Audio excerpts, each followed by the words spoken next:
আমি কিন্তু বাকি প্রেমিকদের মতো প্রতিদিন রেস্টুরেন্টে নিয়ে যেতে পারবো না।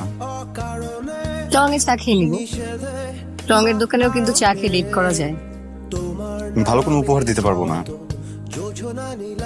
ফুটপাত থেকে ছোট একটা কানের দুল বা যে কোনো কিছু দিলেই হবে, কিন্তু মন থেকে দিতে হবে।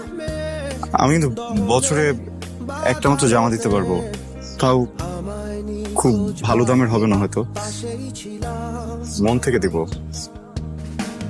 একসাথে নিউ মার্কেট যাব। আমি কিন্তু দামাদামি খুব ভালো করতে পারি। দামাদামি করে তোমার জন্য একটা শার্ট কিনে জিতিয়ে দিব। আর একটা কথা বলি শেষ, যে অ্যাপে যে গাড়িগুলো চলে ওগুলো কিন্তু চালাতে পারবো না। রিক্সা তাও হঠাৎ হঠাৎ, বাসে করে হয়তো বা করতে হবে।